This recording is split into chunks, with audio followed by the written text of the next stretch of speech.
Românilor li s-au tot impus crezurile de către puterile cotropitoare, greu de acceptat. Și totuși, în decembrie 1863, cu o majoritate de 93 de voturi pentru și 3 contra, Camera a votat proiectul de lege prin care averile mănăstirilor erau confiscate de stat. În primul articol se spune că toate averile mănăstirești din România sunt și rămân ale statului. Articolul 2 prevedea că veniturile mănăstirilor devin de atunci înainte venituri ale bugetului de stat.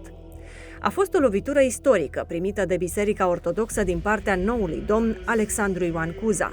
Înfierată de biserică drept lege masonică sub oblătuirea primului ministru Cogălnicianu, în realitate ea a fost foarte bine primită de populație și a fost legea care a generat modernizarea statului român, rămas încă în epoca feudală și fanariotă și în același timp a fost și plămădeala viitoarei declarații de independență a țării.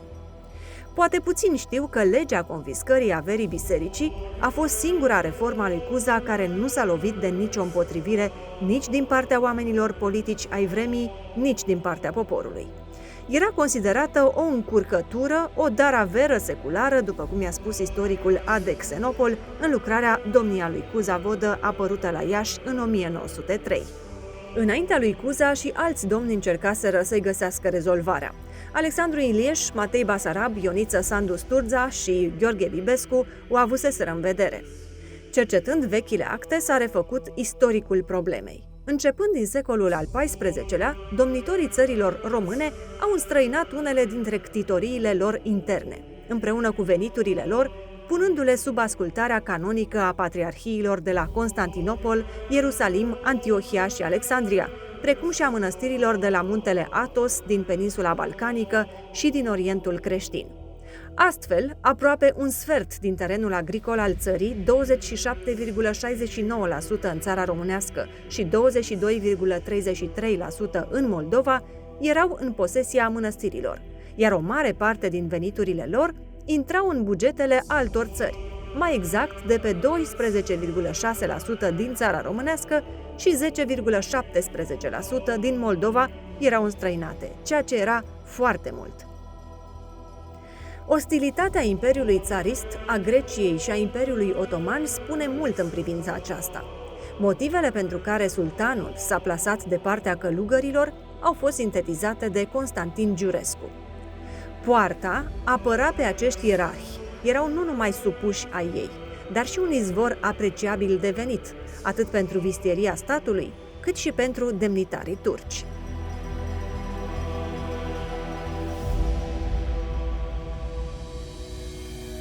Dar biserica se mai confrunta cu o altă daraveră istorică, mai veche chiar decât problema înstrăinării veniturilor.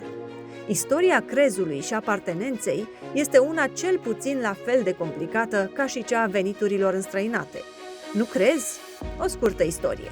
În anii 50-60 după Hristos, Andrei predică Evanghelia în Dacia.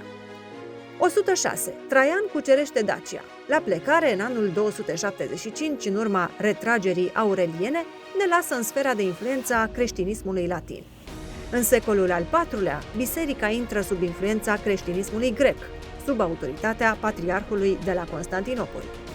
În 870, bulgarii, inițial sub influența episcopului de Roma, nemulțumiți politic și teritorial, se rup de Roma, se așează sub influența patriarhului de la Constantinopol și impun românilor ortodoxia în limba slavonă pentru aproape 1000 de ani.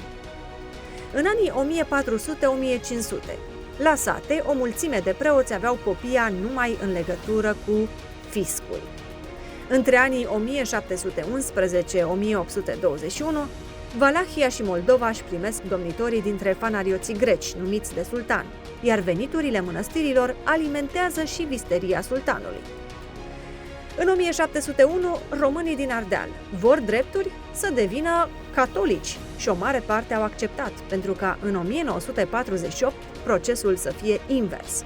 Comuniștii obligă romano-catolicii din Ardeal să redevină ortodoxi, biserică greacă unită cu Roma. După 1989 știi povestea. Te-a tulburat istoria de mai sus? Se pare că românilor li s-au impus apartenența și crezurile și chiar limba ecleziastică în funcție de puterea cotropitoare. Întrebare. Suntem creștini de 2000 de ani și nu avem nevoie de nicio schimbare?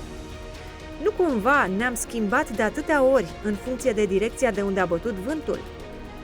Biblia vorbește totuși despre un crez și o credință care a fost dată sfinților odată pentru totdeauna. Urmărește Top 7 lucruri despre crezul Bibliei, un material Opinia Production.